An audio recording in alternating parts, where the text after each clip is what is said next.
Mesdames et messieurs les membres du jury, mesdames et messieurs, on lui avait promis le paradis, elle se retrouva en enfer. Il s'agit d'une terrible histoire.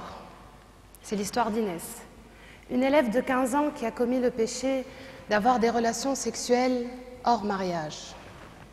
Suite à des échecs amoureux, la jeune fille a perdu le goût de la vie et a trouvé refuge dans les mosquées, où elle rencontra un salafiste qui a réussi à l'endoctriner et convaincre de partir pour le djihad en Syrie, dont l'objectif était de se repentir de ses péchés devant Dieu.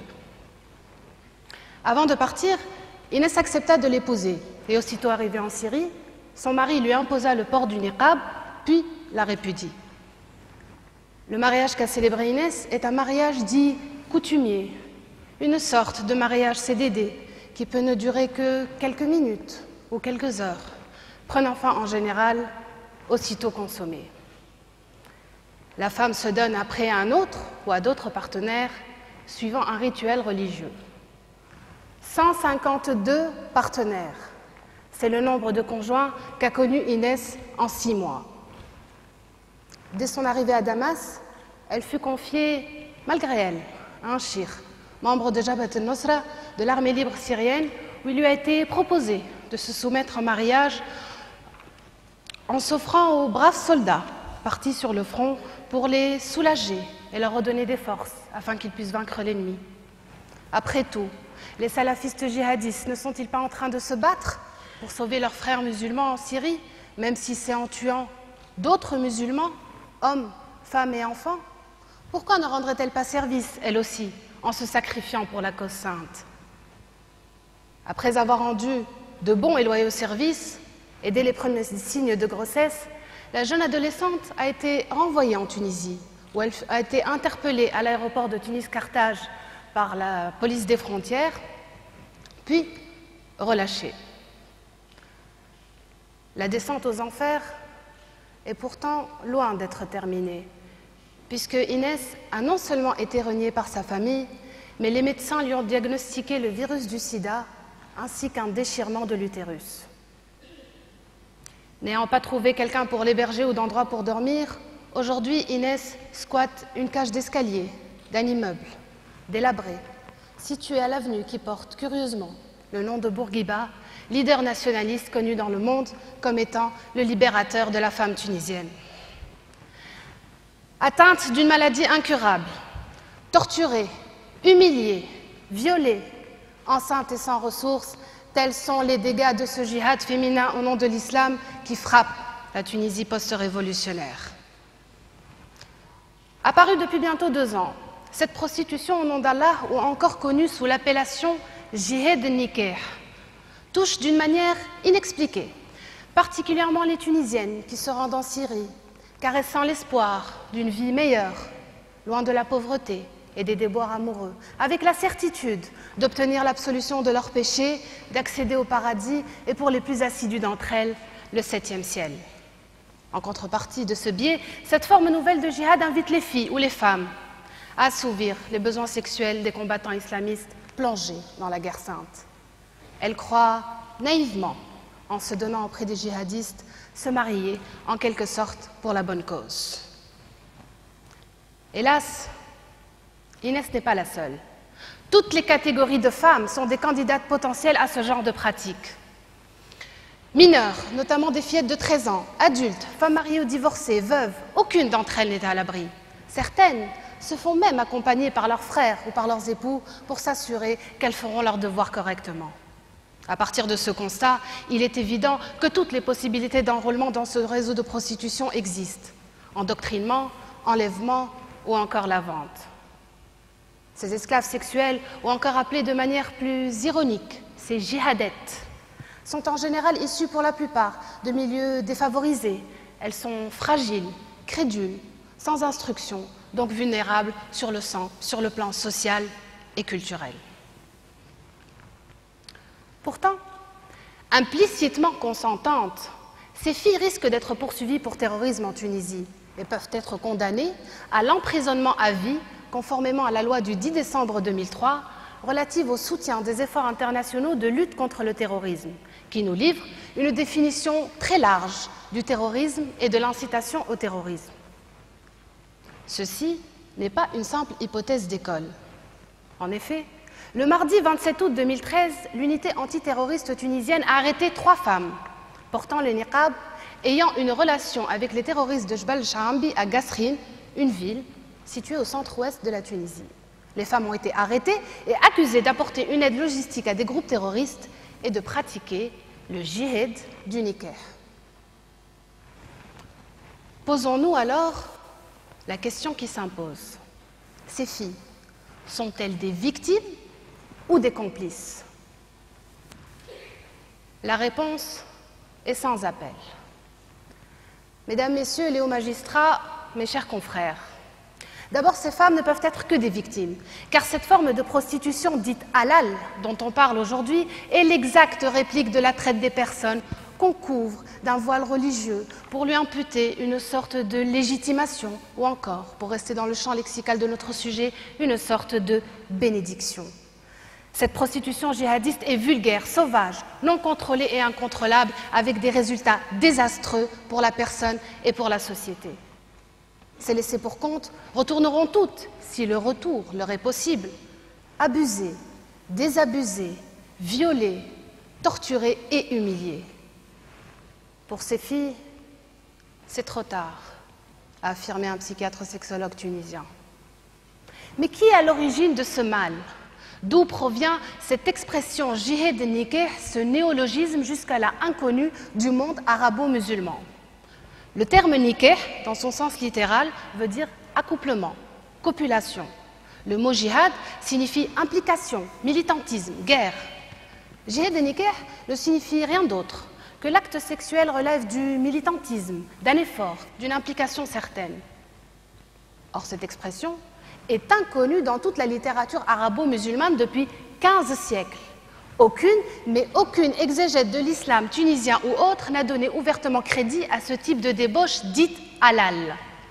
Inventée par les wahhabites, la pratique aurait été avalisée par une fatwa, attribuée au célèbre prédicateur saoudien Mohamed El-Arifi et qui aurait encouragé, et je cite, « les musulmanes âgées d'au moins 14 ans, veuves ou répudiées, à participer à la guerre sainte en s'offrant aux combattants par le biais de mariages temporaires.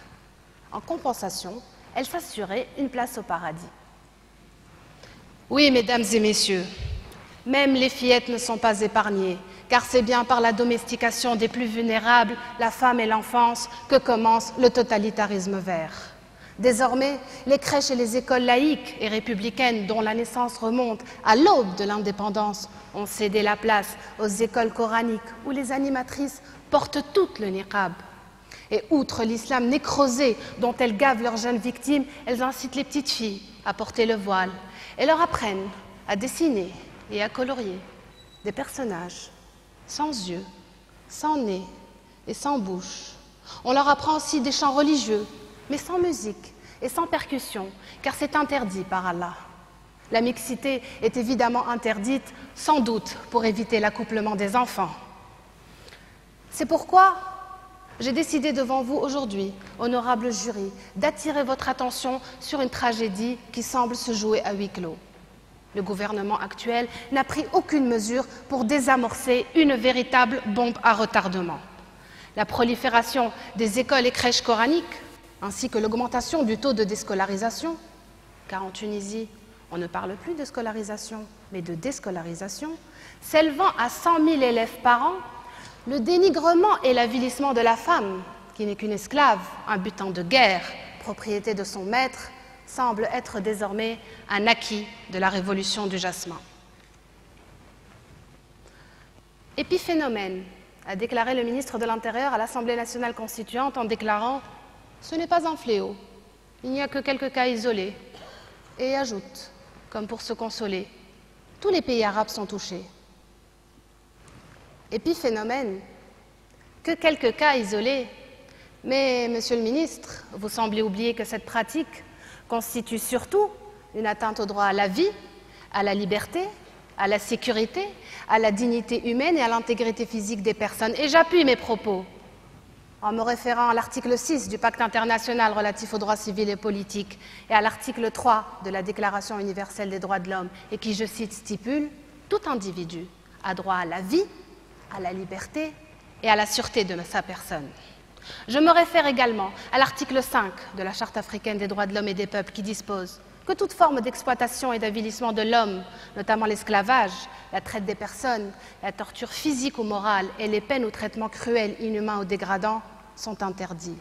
J'invoque la Convention internationale sur les droits de l'enfant dont la Tunisie est un État signataire depuis un quart de siècle et qui invite les États partis à prendre toutes les mesures appropriées pour empêcher l'enlèvement, la vente ou la traite d'enfants à quelque fin que ce soit et sous quelque forme que ce soit. Je rappelle l'article 25 du Code de protection de l'enfant tunisien qui stipule qu'est une exploitation sexuelle de l'enfant, qu'il soit garçon ou fille, sa soumission à des actes de prostitution, soit à titre onéreux, soit à titre gratuit, directement ou indirectement. En l'espèce, et sur la base de ce même code, Inès, encore âgée de 15 ans, est aux yeux de la loi une enfant et est par conséquent pénalement et moralement irresponsable. C'est sur ces crimes contre l'enfance que j'exhorte l'UNICEF, l'UNESCO, le Haut Commissariat aux droits de l'homme, à qui revient le devoir d'ingérence pour que le destin des centaines d'enfants qui subissent l'endoctrinement wahhabite ne soit pas celui des hordes fanatisées qui mènent le djihad en Syrie. La prostitution pour la cause de Dieu est une forme de traite des personnes. C'est pourquoi j'appelle à l'application du protocole de Palerme ratifié par la Tunisie en 2000 visant à réprimer et punir la traite des personnes, en particulier des femmes et des enfants. Ces femmes et ces enfants dont on parle aujourd'hui ont été recrutés, trompés. Parfois, ils ont été enlevés à leur famille, ce qui, selon l'article 5 de ce même protocole, devrait être qualifié dans la législation nationale d'infraction pénale. J'exige le respect des résolutions du Conseil de sécurité qui traitent de la violence sexuelle faite aux femmes. La résolution 1820 souligne que la violence sexuelle dans les conflits constitue un crime de guerre. Et le Conseil charge à travers la résolution 1888, et je cite, les missions de la paix de protéger les femmes et les enfants des violences sexuelles dans les conflits armés. C'est pourquoi j'appelle les Nations Unies à prendre leurs responsabilités pour protéger les femmes tunisiennes contre toute forme de violence en application de la Convention CEDAW ainsi que la Déclaration sur l'élimination de la violence à l'égard des femmes. J'accuse ce gouvernement qui non seulement a permis par sa passivité la propagation de ce fléau parmi la jeunesse, mais qui plus est, menace de poursuivre les victimes pour terrorisme tel que prévu par la loi, sans inquiéter les véritables commanditaires de cette perversion au nom de la religion et bafouant par conséquent les règles du droit international. À ce même gouvernement, je me permets de lui rappeler la résolution de la Commission des droits de l'homme qui lance un appel aux États pour qu'ils sanctionnent quiconque participe à la traite des femmes et des petites filles, y compris les intermédiaires, en veillant à ce que les victimes ne soient pas pénalisées. Aux détracteurs qui arguent du consentement de la victime en affirmant avec une sinistre ironie « Après tout, elle savait ce qui les attendait ». Je leur répondrai en invoquant l'article 3 du protocole de Palerme qui stipule que le consentement de la victime est indifférent lorsqu'elle a été abusée, trompée, instrumentalisée ou lorsqu'elle était en situation de vulnérabilité. Ce qui est bien le cas de ces fillettes et de ces femmes qui ont été manipulées par des réseaux mafieux qui, pour des raisons strictement mercantiles, en font le commerce au nom d'un djihad que ni l'islam, ni l'ordre moral, ni le droit positif, ni le sentiment humain ne cautionnent. Mesdames, Messieurs, il y a 3 ans, la Tunisie, ce petit pays du Maghreb, inaugurait ce qu'on n'ose plus appeler la saison des printemps arabes. Ce moment de l'histoire de la région est aujourd'hui marqué par la guerre en Syrie, le chaos en Libye et le retour à la dictature militaire en Égypte. Pourtant, la place de la femme dans la nouvelle constitution tunisienne témoigne d'une avancée démocratique comme il n'y en a pas dans le monde arabe. Alors, ne boudons pas cette lumière d'espoir qui brille en bordure de Méditerranée. N'oublions pas les martyrs qui sont morts au nom de la liberté et de la dignité. Ne laissons pas les obscurantistes ternir la réputation de ce grand pays. Je vous remercie.